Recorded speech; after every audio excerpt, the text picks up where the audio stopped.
अकबर और बीरबल की चतुराई, एक अनोखी सजा। नमस्कार दोस्तों। आज मैं आपको एक मजेदार ऐतिहासिक किस्सा सुनाने जा रहा हूं जो मुगल सम्राट अकबर और उनके चतुर मंत्री बीरबल से जुड़ा है। यह कहानी न सिर्फ आपको हंसाएगी बल्कि एक अच्छी सीख भी देगी। तो चलिए बिना देर किए कहानी शुरू करते हैं। बाग के आम चोरी हो गए। एक दिन की बात है। सम्राट अकबर अपने शानदार दरबार में बैठे थे। हर तरफ राजसी माहौल था। दरबारी अपनी अपनी जगह बैठे थे और बीरबल अपनी हमेशा की तरह बुद्धिमान मुस्कान के साथ अकबर के पास खड़े थे। तभी अचानक एक दरबारी घबराया हुआ दरबार में आया और घुटनों के बल बैठकर बोला, जहां पनाह, बड़ी अनहोनी हो गई।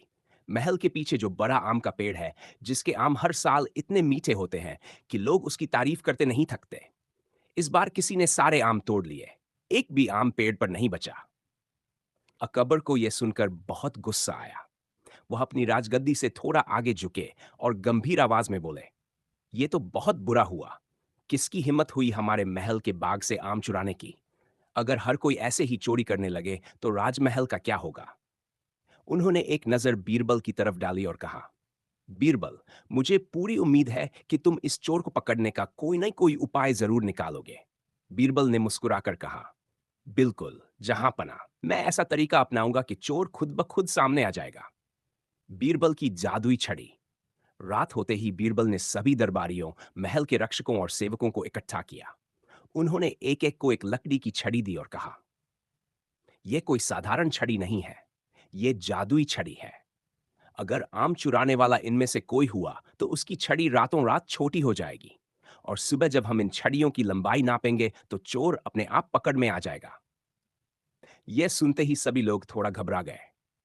कुछ ने इस छड़ी को उल्ट पलट कर देखा, लेकिन कोई समझ नहीं पाया कि इसमें जादू क्या है। सभी अपने अपने घर चले गए। लेकिन असली चोर बहुत परेशान हो गया।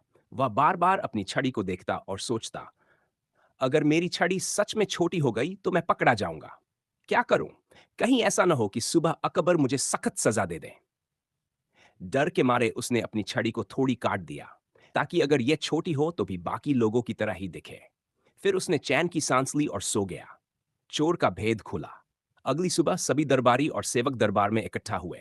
बीरबल ने एक एक करके सबकी छड़ियां देखनी शुरू की। वह सबकी छड़ियों की लंबाई नापते जा रहे थे। और तभी, रुको! बीरबल अचानक बोले। उन्होंने एक आदमी की छड़ी उठाई और कहा, छापनाह चोर यही है। अकबर ने चौंक कर पूछा, बीरबल, तुम्हें कैसे पता चला? बीरबल ने मुस्कुराते हुए कहा, हुजूर, असल में कोई भी जादू नहीं था। मैंने बस ये कहा था कि चोर की छड़ी खुद ब खुद छोटी हो जाएगी। लेकिन सच्चाई ये थी कि छड़ियां तो वैसी की वैसी ही रहने वाली थीं। जो निर्दोष थे उन्होंने अपनी छड़ी को वैसा ही रखा, लेकिन जो चोर था वह डर गया। उसने सोचा कि उसकी छड़ी सच में छोटी हो जाएगी, इसलिए उसने खुद ही उसे काट दिया। और इसी तरह वह खुद ही पकड़ में आ गया।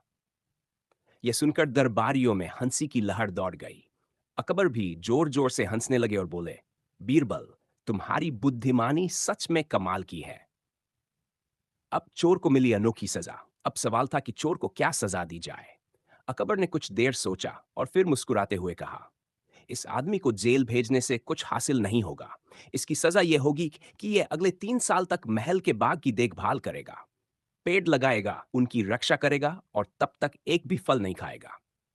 यह सुनकर चोर को अपनी गलती का एहसास हुआ। उसने सिर झुकाकर माफी मांगी और बाग की देखभाल करने के लिए तैयार हो गया। कहानी से सीख। तो दोस्तों, इस कहानी से हमें क्या सीख मिलती है? पहली बात, झूठ कितना भी छिपाने की कोशिश करो, एक न एक दिन वह सामने आ ही जाता है। दूसरी बात, चतुराई और समझदारी से किसी भी समस्या को हल किया जा सकता है, सिर्फ ताकत से नहीं। और तीसरी बात, पेड़ पौधों की देखभाल करना बहुत जरूरी है, क्योंकि वे हमारी प्रकृति की असली संपत्ति है। अगर आपको यह कहानी पसंद आई हो तो इसे लाइक करें, अपने दोस्तों के साथ शेयर करें और हमारे चैनल अमेरिकन एग्जाम्पल को सब्सक्राइब करना न भूलें। ऐसी ही मजेदार कहानियों के लिए जुड़े रहिए। मिलते हैं अगली कहानी में। तब तक के लिए खुश रहिए, स्वस्थ रहिए और सीखते रहिए।